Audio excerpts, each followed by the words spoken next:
আজকাল ইউটিউব খুললেই দেখা যায় আমাদের ছোটবেলার শোনা বাংলার সব ভূতের গল্পগুলো কেমন যেন নতুন অ্যানিমেটেড রূপে ফিরে আসছে। তো আজকের এই আলোচনাতে আমরা ভীমপুর গ্রামের এমনই একটা জনপ্রিয় গল্পকে একেবারে ব্যবচ্ছেদ করে দেখব, এর ভেতরে থাকা ভয়, লোককথা আর চরিত্রগুলোকে একটু কাছ থেকে বোঝার চেষ্টা করব। চলুন এক ঝলকে দেখে নিই আজকের আলোচনায় ঠিক কি থাকছে। এই ধাপগুলো পেরিয়ে আমরা ভীমপুর গ্রামের অদ্ভুত সব ঘটনার রহস্যের গভীরে পৌঁছাব। গল্পের পটভূমিটা কিন্তু বেশ চেনা। ভীমপুর নামের একটা গ্রাম যেটা মারাত্মক খরার কবলে পড়েছে। আর এই কঠিন পরিস্থিতির ঠিক মাঝখানে দাঁড়িয়ে আছে দুই ভাই, শ্যামল আর বিমল। দেখুন, গল্পের মূল সমস্যাটা কিন্তু একদম বাস্তব। জলের অভাবে ফসল নষ্ট হয়ে যাচ্ছে, এই সংকটটা যে কোনো গ্রামের জন্যই সত্যি। আর যখন বাস্তব পরিস্থিতি এতটাই কঠিন হয়ে ওঠে, মানুষের মনে অলৌকিক বিশ্বাস আর ভয় খুব সহজেই জায়গা করে নেয়। এই চরম সংকটই কিন্তু গল্পের ভৌতিক ঘটনাগুলোকে আরও বেশি জীবন্ত করে তোলে। তো দুই ভাই মিলে একটা বুদ্ধি বের করল।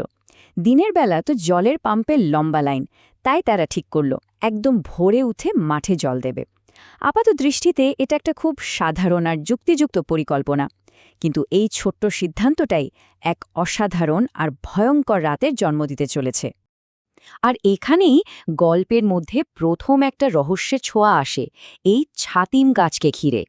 তাদের বাড়ির উঠোনের এই গাছটার তীব্র গন্ধ নিয়ে গ্রামের নানা অশুভ কথা চালু ছিল। এই ছাতিম ফুলের গন্ধটাই যেন একটা আসন্ন বিপদের পূর্বাভাস দিচ্ছিল। এখান থেকেই কিন্তু আসল ঘটনা শুরু। গল্পটা মোড় নেয় প্রথম অলৌকিক অভিজ্ঞতার দিকে, যখন বিমল মাঝরাতে একটা অদ্ভুত ডাকে ঘুম থেকে উঠে মাঠের দিকে রওনা হয়। ভাবুন একবার বিমলের কথা। সে তার দাদাকে অনুসরণ করে মাঠে যাচ্ছে, কিন্তু অবাক করা ব্যাপার হলো তার সেই সঙ্গী মানে শ্যামল পুরো রাস্তা একটাও কথা বলল না। পাম্পের কাছে পৌঁছে বিমল যখন কাজে ব্যস্ত, সঙ্গীটা শুধু চুপচাপ পাম্প চালিয়ে যাচ্ছে। কিন্তু কাজ শেষ হতেই সে ঘুরে দেখে তার দাদা সেখানে নেই, কর্পূরের মতো উবে গেছে। তাহলে কে ছিল ওই পাম্পের ধারে? এই প্রশ্নটাই তখন বিমলের মাথায় ঘুরছে, যখন সে একা আর বিভ্রান্ত হয়ে বাড়ি ফিরছে। তার সাথে তাহলে কে ছিল? আসল ধাক্কাটা লাগে পরের দিন সকালে, যখন দুই ভাইয়ের কথা হয়, রহস্যটা আরও ঘনীভূত হয়। শ্যামল তো অবাক, সে বলে সে সারা রাত গভীর ঘুমেছিল, ঘর থেকেই বেরোয়নি। তাহলে তাহলে বিমলের সাথে মাঠে গিয়েছিল কে? এটা পরিষ্কার যে বিমল এক ছদ্মবেশী সত্তার পাল্লায় পড়েছিল। আমাদের বাংলা লোককথায় এর একটাই ব্যাখ্যা মেলে, আর সেটা হলো নিশির ডাক। নিশি হল এমন এক অশুভ আত্মা যে ঠিক চেনা মানুষের গলার স্বর নকল করে গভীর রাতে ডাকে, আর সেই ডাকে সাড়া দিলেই শিকারকে সর্বনাশের দিকে টেনে নিয়ে যায়।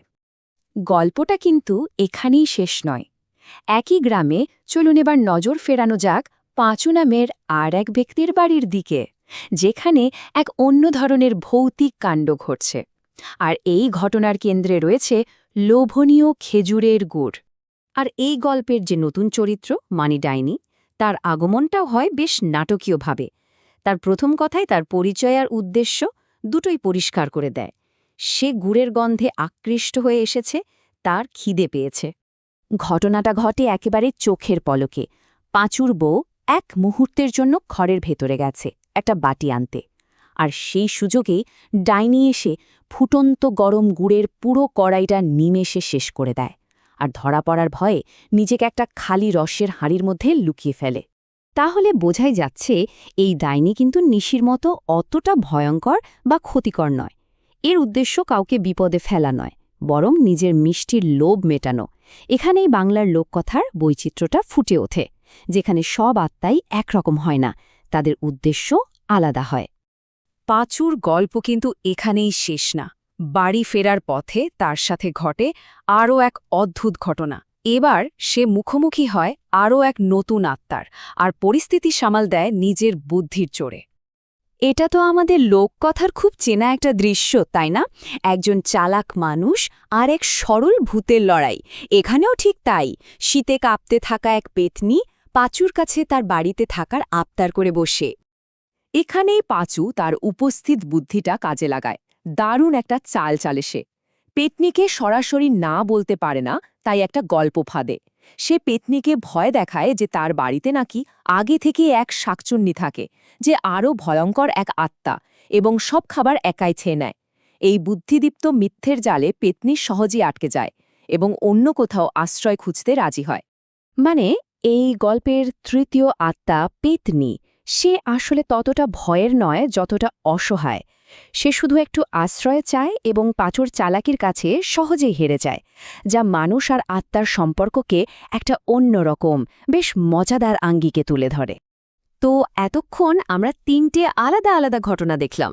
চলুন এবার সবগুলোকে একসাথে মিলিয়ে দেখা যাক যে এই গল্পগুলো আসলে আমাদের কি বলতে চায়, বিশেষ করে এই ডিজিটাল যুগে। একটু খেয়াল করলে দেখা যাবে এই গল্পে 3 ধরনের আত্মা আছে, আর তাদের প্রত্যেকের চরিত্র, তাদের উদ্দেশ্য একদম আলাদা। নিশি হল মারাত্মক প্রতারক, ডাইনি হল ভীষণ লোভী, আর পেতনি হল দুর্বল আর কিছুটা সরল।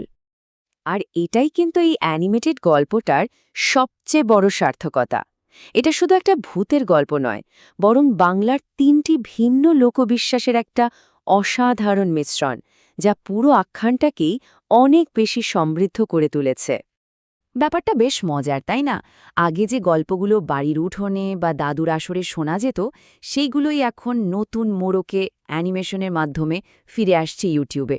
মানে মাধ্যমটা বদলেছে, কিন্তু গল্প বলার সেই ঐতিহ্যটা এক নতুন রূপে দিব্যি বেঁচে আছে। তাহলে শেষ করার আগে একটা প্রশ্ন রেখে যাওয়া যাক। এই যে ভয়, লোভ আর বুদ্ধির খেলা আমরা গল্পে দেখলাম, এগুলো কি আজকের দিনেও আমাদের চারপাশে নেই? হয়তো এই আধুনিক ভূতের গল্পগুলো আসলে আমাদেরই সমাজের একটা আয়না। বিষয়টা সত্যিই ভাবার মতো।